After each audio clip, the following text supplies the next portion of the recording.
Okay. Ganito na lang 'no, baka kasi hindi makatulong yung iba, ginagawa, so kaya ire-record ko na lang. Bale, gusto ko lang kayo i-inform kung paano, kino-compute yung inyong grade o possibility study. So, kung ang akala niyo ay sa base lang o binase ko lang lahat ng grades niyo sa result ng defense, well, hindi. Ganito ginawa ko.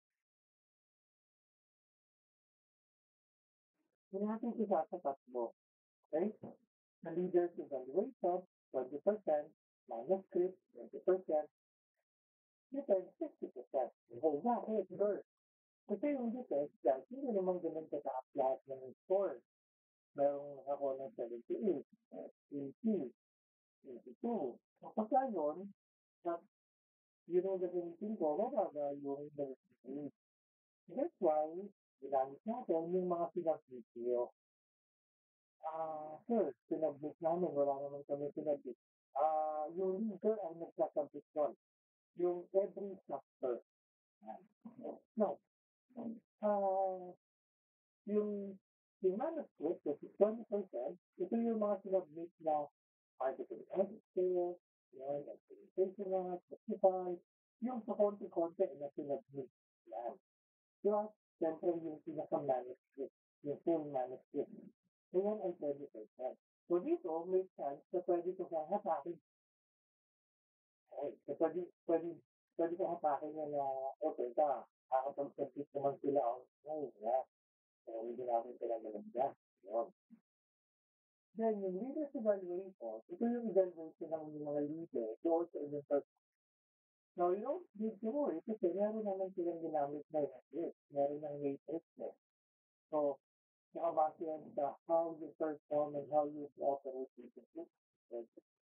Luckily, meron mga mababa at maraming mataas na binigyan ng score ang leader. Meron pang mga tiga 100, no? Sobra, parang anak ng Diyos. Bakit? Kasi 100. No, yung iba naman, mababa talaga, 75. No, hindi mo ba? Bakit? Kasi, leader ang kasabi niya na nag-work together. So, and ask them naman kung bakit. Bakit parang sa them naman? Kasi dito, ganyan. So, no question. Kumbaga ako, na inano ko lang, baka kasi nagkamali lang, pero hindi talaga. Hindi talaga yung grade na deserve. Yan. Ngayon, ano ang effect nito? Ang effect nito, guys, yung dynamic shift. Ibig sabihin, kung yung grupo na binigyan ko ng 90, yung binigyan niya ng 100 hanggang 90%, no? Kaya makukuha ng buo yung C. Pero kung halimbawa, ang binigyan lang sa'yo, C, no? Sa leader's evaluation. So, hindi makukuha yung buong 90. Ang makukuha mo lang is either 80 hanggang 85. Hanggang doon lang. Hindi mo makukuha ng BNDS yung grade nilang pare-pareho. So, dahil mas mababa ang evaluation mo kumpara sa ibang member, ito sunod doon kung ano ang magiging portion na para yun sa group. Now, sa defense, walang ganon. Kung ano ang grade ng staff, yun ang grade ng grupo. Sa defense na yun. Pero sa manuscript, hindi. Nakadepende yan sa evaluation ng inyong member.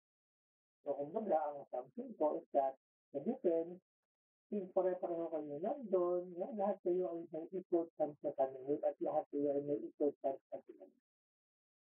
So ganun ang percentage of life. Para uh, hindi masyadong bumaba yung grade dahil bumaba yung naging defense niya. Eh? So that's why ginamit natin yung uh, na hatiin, no? Into 60-20-20. Parang lang sa ganun, may pambalansa din sa defense. Okay, hopefully naiintindihan nyo ha. Now, eto pa, meron naman akong pabono sa inyo. Meron naman akong pag-good news, no? Dahil nga lahat naman kayo ay nakapag-defense, tapos naman kayong lahat, this is good, no? So, ginawa ko, on top of this, on top from your grade, magbibigay pa ako ng +2 points sa final grade mo. So kung halimbawa, ang score mo ay 79, halimbawa, 79, tapos meron ka pang +2. So magiging ano ka na, from 2.75, magiging 2.5 ka na. Ito din, sa talagang dito rin, +2. So kung 78 ka, +2, 80. Kung 80 ka, +2, 82. Ganun siya. Ang add nito ay nandun sa final grade na na-complete. Okay, so hopefully ay naiintindihan niyo lahat, no? Para kahit pa paano hindi mo na kailangan mag-join, no? Ito na lang. Tapos, please expect na lang yung inyong mga grades sa inyong email. Okay? That's it. Thank you very much.